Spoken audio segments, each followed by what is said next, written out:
What we're doing here is adding our seasonings. It is completely up to you based on what you're cooking. That's going to make a difference for your flavor profile. Once we've added all of our spices, and depending on what flavor profile you're going for, obviously your flavors will change. However, once we've added all of our spices, we want to make sure that we're working with very, very soft butter, but not anything that you've almost melted. It needs to maintain its texture. That way you can handle it and be able to slip it under the skin of your turkey or your chicken. You want to make sure that there are no spots where it's just butter. It's really important that the entire compound butter have a very solid, homogeneous look. That way the flavor will be nice and even. And one of the really fun things once you get into using compound butters is to make different ones, wrap them in parchment paper, and then wrap in wax paper, label it, and then put it in a zip bag or something like that.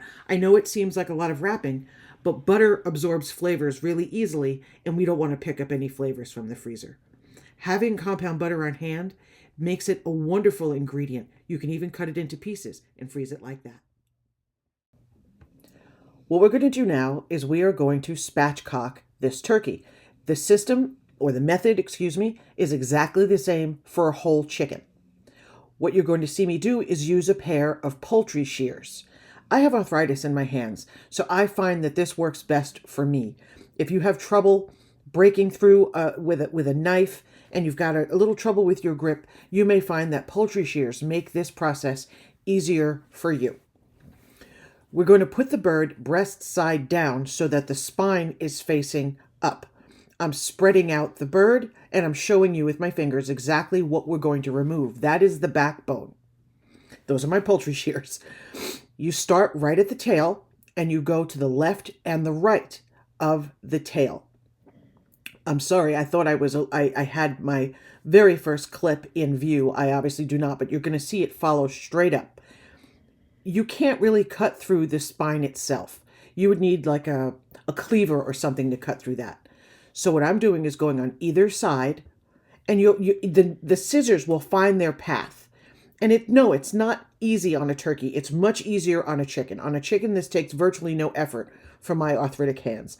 But on a turkey, I was definitely having a little bit of difficulty getting enough pressure down to cut this bird. But once it gets started, it's much easier. So that's the struggle you see me having. I have to actually use two hands to get that clip through. You're going to see me come up into the screen in a moment. I'm so sorry. I'm still new to some of this stuff and I get on my own nerves, I assure you. As you're cutting, which you're going to see me do, what you're cutting through are ribs. And once you get going through the main bone that the ribs are attaching to, it's much easier to cut through. And you'll see me just kind of snip, snip, snip right up until I get up to where the neck is. I'm pointing at it with my finger because what I'm trying to do is feel, you see that? Right there, you can see where I have clipped. And you're just going to follow one after the next, the ribs, and it's just going to keep right on going. There are a couple of spots where the bones are a little thicker, where you have to clip through, and that's where you see me struggle. Because again, I don't have the best grip, but here it comes right up the back. And it really does kind of almost make a track for itself. So it's not difficult to stay straight. You don't have an issue with wandering left and right. You really don't. If you were to wander off to the right, you would start to hit leg bones and stuff like that, and it's not going to go. So it actually makes it a pretty easy process. Except for, getting through some of those harder bones and having not the best grip. What I'm going to do is come around from the other side, from the neck. You lift up that skin. I don't like to rip the skin because I like to render all of that, and I use those drippings. So if you can avoid damaging the skin more than necessary, that is really important. Now removing this bone, you see that? Lifting out that whole backbone. It is now free, and I'm just releasing it from the skin. And I'm going to go grab a little knife to actually do that because the scissors actually don't do well at all on the skin. You would think they'd cut right through it. They do not. I don't have a reason for that. They just don't. So now I'm going to flip the bird over, and I'm showing you that is the center of the carcass. And I'm going to nick that little bone right there where my finger is. I'm just going to nick that just a little bit. You see that? With my knife. And what that's going to do when I turn this bird over, I'm going to put some pressure down with my hands right in the center of that breastbone.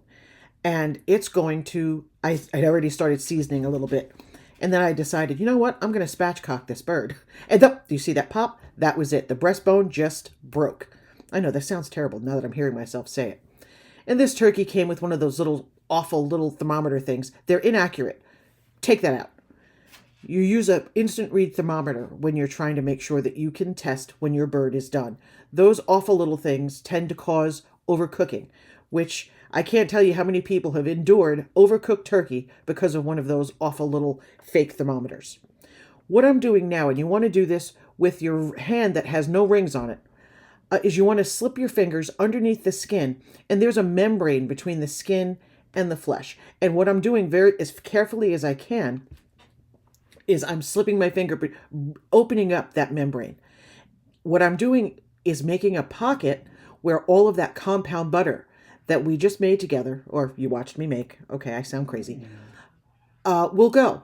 And you want to do this not only on the breast all the way up to the neck, but you want to do it on both thighs, which is what I'm doing now, and you want to do it down the drumstick, which seems like, well, maybe that's not going to be as easy to do because the skin is a little tighter on that drumstick, on the legs. You have to do that with your fingers. Your hand won't fit there, but your fingers absolutely will. And as you're slipping that butter in, you'll be able to push it down. And you want that butter, you see what I'm doing here? There's that fibrous, I don't even know what to call it, skin or whatever it is under there. It's just like an attachment. It holds the skin onto the carcass. Well, you have to break that so that you can slip that butter in. And I just pull that butter out and I flatten it with my fingers. And I slip it into the spots where I want it. And from the outside, I'm able to manipulate how far I can get that butter to go. You want to leave no place without a good amount of butter. The only place that it does not work is in the wing. I've tried. I don't even want to tell you what that looked like. We're talking about serious hot mess. But I was just curious if it could be done. It does not do well. So I'm going to continue to slip the butter everywhere that I can possibly get it. Now, before I started this whole process, I was seasoning my bird from inside. I wanted to make sure that the cavity which is no longer a cavity, it's actually the underside of our spatchcock bird, is really well seasoned. I really don't like under-seasoned food. It's an issue for me. So what I used in this particular case was salt, pepper, rubbed sage. I have some dehydrated citrus zest that I use as a spice. I love the way lemon flavor tastes, but you don't want to add anything that's going to cause steam, steam that's going to interfere with the crisping of that skin. By releasing that skin and slipping fat underneath it, that's going to allow this skin to really have the best opportunity to crisp up. And by spatchcocking the bird, you're going to have your breast and your leg and thigh cook very, very evenly, much more so than when the bird is still assembled. You're able to get heat from underneath and from above, and you use your instant read thermometer when you're checking for temperature. You can check in the thickest part of the breast and the thickest part of the thigh. And when you're working with this spatchcocked, and that works with chickens, that's the only way we roast chickens anymore. We no longer roast, the quintessential, that beautiful photo of everybody having that roasted chicken with the roasted potatoes, and it is beautiful. But if you compare a roasted chicken and a spatchcocked roasted chicken, I have never seen anyone choose the intact bird. You just get a better result. I take the extra butter that I have, because I made a lot. I used 2 sticks of butter, excuse me. And it's a good amount, and I slipped it everywhere I could. The little bit of extra, I slather over the outside. Generally speaking, it's really not that important. I just didn't want to waste it. This is going to cook so evenly that butter is not going to make it difficult for that skin to brown. Generally speaking, if you put anything like dairy, which includes butter, on the outside, it does kind of interfere with the crisping. However, this cooks for a long enough process, a long enough time, that is avoided. When I'm doing this with a chicken, I do not put the butter on the outside. The chicken roasts fast enough that the skin would be not as crisp because of that butter on the outside. So I season liberally on the outside when I'm doing a chicken, but all the butter remains under the skin. I distracted myself, so I wanted to give you my list of spices for this particular turkey. I used kosher salt, fresh black pepper, dehydrated lemon powder that I made myself, rubbed sage, ground bay leaf, and the adobo spice blend, which just, I don't care what anybody says. I find that stuff to be delicious. Maybe it's cultural, I can't say, but I love it. I do season quite liberally. As I said, I'm kind of sensitive to under-seasoned food. It just makes me sad. So now that we've got the butter completely slathered, and you'll see how heavily I go with the salt, and that really does matter. It stays on the outside.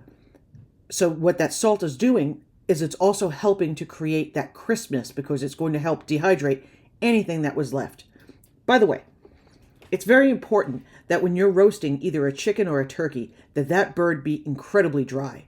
After the brining process, what I do, and it works both for chicken and for turkey, is I brine it the day before I need it. And then overnight, that final day, I put it in the fridge, open air, so that it actually has a chance to completely dry out, inside and out. By doing that, you will get the best, crispiest skin that you'll ever get on any bird. That's just something that it's a matter of good habit. And in restaurants and so forth, it's always done that way. Tuck the tips of the wings in. I also do that always on both my turkeys and my chickens. Otherwise, they risk getting a little burning, and it's unpleasant. It's really no big harm. This is a half sheet pan that I'm working with. If you're going to try this process with a much bigger bird, you're going to need a much bigger pan, and that could be an issue for getting into your oven. So in my experience, when I'm trying to do this for a larger crowd, I actually rather do 2 smaller turkeys and spatchcock them and do them exactly this way than doing a much bigger one. Plus, you end up with a more tender result because the older the turkey gets, the more tough they tend to be. So if you're using a younger bird and doing it this way, you almost guarantee yourself beautiful texture, super juicy, lots of flavor, and then of course, that beautiful, perfectly roasted crust. Here I'm just sprinkling on my onion and garlic powder. That is also homemade. Obviously, it doesn't have to be. It's just what we do. You cannot go wrong when you're baking something like this. It just works out great. I roast at a much lower temperature because when this is a turkey, I roast at 325 degrees. With a chicken, I actually do the opposite, and I roast really hot. We'll go through that.